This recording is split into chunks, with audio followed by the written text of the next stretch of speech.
Holler if you hear me, YouTube, because today we're taking a look at the WWE Jax from the Raw pay-per-view series, Big Papa Pump, Scott Steiner. An old school figure, one I actually picked up recently, one of my favourite wrestlers. Certainly I loved him in 2003 when he made his debut. A lot of people don't like 2002, 2003. It's just after the Attitude Era, loss of The Rock, Stone Cold, all that sort of stuff. But for me, 2002 and 3 is some of the best WWE years. 2002, you get the return of Shawn Michaels, you get the NWO in there, you get a lot of cool breakout stars from the WWE, Brock Lesnar, for example. 2003, you get heel Rock, which I love. You still get Stone Cold, which is fantastic, but you start getting a lot of the WCW guys come through. You get Goldberg, you get Scott Steiner, you get Kevin Nash. Just these great big-name wrestlers that come in and did a really good job. And I know some people are very critical of Scott Steiner's WWE run. They didn't protect him. They made him look like a jackass. And I question that a little bit. I think they gave him a chance, especially Royal Rumble and No Way Out. He was a big deal. Like, he was a very credible threat to Triple H's world title.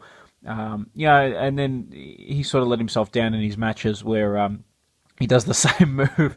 I think it's on YouTube. It's like 30 times or something. The whole match, he just suplexes Triple H, which is funny as. But a really cool wrestler. Went into a program with Test to try and put him over. At Bad Blood, I'm pretty sure, is where he actually beat Test, and that's where this figure's from. I'm really excited to get it opened up. I haven't actually seen him with the red tights before, or the red chair, for that matter. The most common Scott Steiner figure, obviously, is the black trunks with the Superman logo. But in terms of packaging, it's got two of my favourites of all time as well, and that is the game Triple H and Goldberg. So with that, let's get Scott Steiner opened up.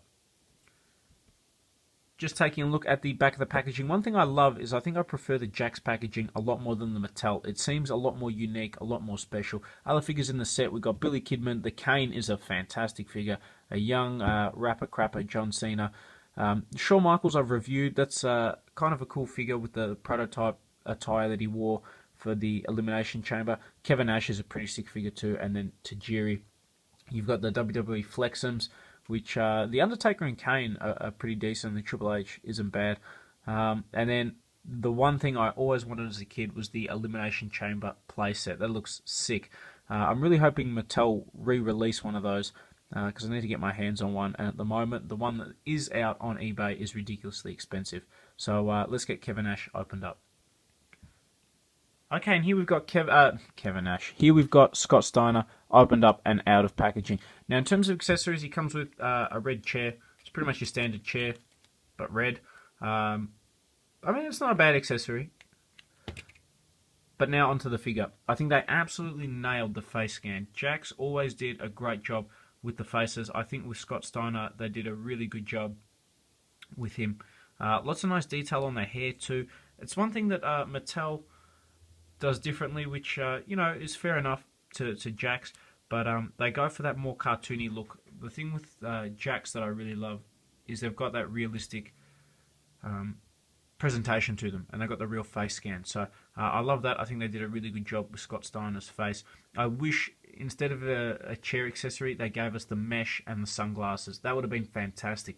Jax did do a TNA Scott Steiner, which is an incredibly cool figure, which was one of my early figure reviews on the channel as well. So the one thing I really like with the Jax Scott Steiner is that he'll fit in well with the Mattels, just because he is really jacked up in real life. Now, in terms of the tights, I love the red and silver. He's got the Superman logo. On the back, Freakzilla. I tell you, you wonder if he's taken TRT or steroids. That golf ball is not right. But a really cool figure in terms of articulation. Ball jointed head, ball jointed arms, swivel in the bicep, bend at the elbow, swivel wrist, swivel waist, swivel legs, bend at the knee, and then swivel in the ankle. So your standard range of basic Jax articulation.